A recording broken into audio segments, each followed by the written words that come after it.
It would seem to me there is a major opportunity right now, right? And I'm talking about the world of sports and entertainment through sport, through contesting two skills, which is ultimately what sport is. I mean, I do look at there was a very broad stroke approach to just yank sport.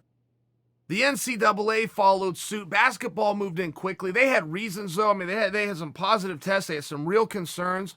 They did things that were very responsible, that they should be proud of. Nobody's questioning. I'm sharing with you, though, as those dominoes began to fall, it just wiped sport. And you're kind of looking at it, go, well, I'm not sure that needed to be a total broad stroke approach. It affected some of the stuff I love. You know, the NCAA Wrestling Championships, by example, was right around the corner. It was 2 weeks away. It was pulled. But that is a little different. I mean, if we're being all fairness and we're observing some of this distancing, it's a little hard to make an argument that two guys are going to go out there and close the distance in the name of contesting the sport. I understand some of these things. I'll just offer you, and I'm just making thought. This is just food for thought here. But what about tennis? Why did tennis have to shut down?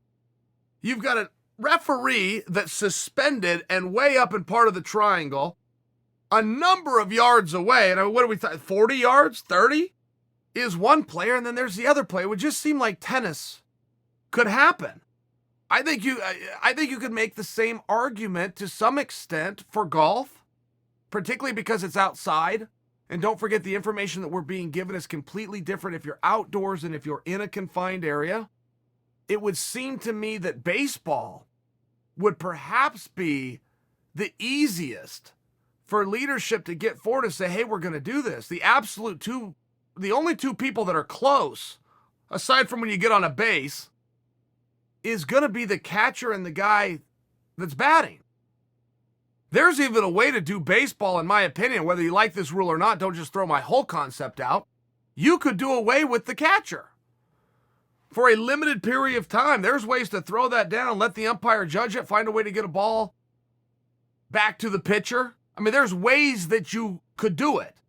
Then the catcher can run in once the pitch is done. I mean, he doesn't have to catch the ball and try to throw somebody out. There's a number of ways that you could do it and still keep everybody separated while being outside, while observing that we're not going to have a crowd. It would just seem to me, I have food for thought here. What about ski jumping, for example? What about almost every sport that the X Games puts on? A lot of those are by yourself. A lot of those skateboarding things, you're all by yourself. It would just seem to me that there was a little bit of a knee-jerk reaction done as it pertained to sport as a whole. And this isn't coming from a sports guy. This is just from a guy going, look, I'm not sure there's not some opportunity out there right now. But the opportunity isn't to go sell tickets and get TV rights and make a bunch of money. That's not the opportunity. The opportunity is you're going to have to do some logistics and you're going to have to form some leadership. But it does seem like there's some safe ways to do it. I hear people talking about MMA. They're talking about 249. They're talking about Fight Island.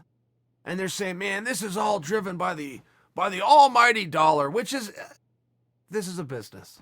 Okay, it is very fair that money is going to change hands. It is very fair that you've got fans and consumers, that you've got an office, that you've got teams, that you've got athletes, you've got cornermen.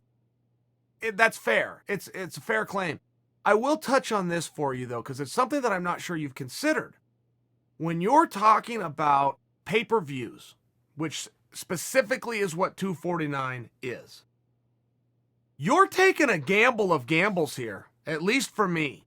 There's two schools of thought, and I'm not sure you guys have totally thought and considered this. Okay, thought number one is a lot of people are going to watch this because there is not a whole lot else to watch.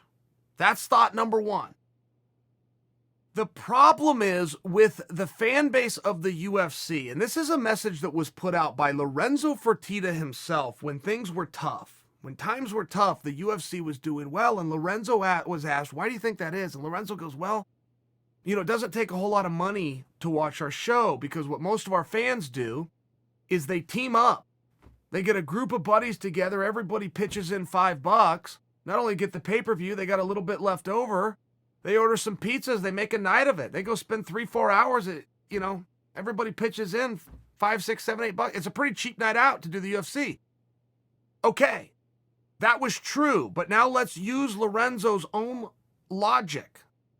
now that nobody can get together. And see, this is option number 2 that's not being considered by everybody that's saying that the UFC is just going to go clean up and make a whole bunch of money and they're the only sport in town. Option number 2 is that you don't have those people to team up with. And guys, I think you would certainly agree with me, disposable income is at an all-time low right now.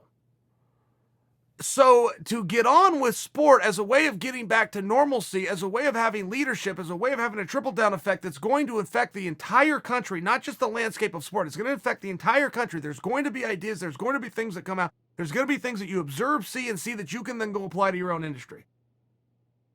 That's a very important side. The business side is a gamble.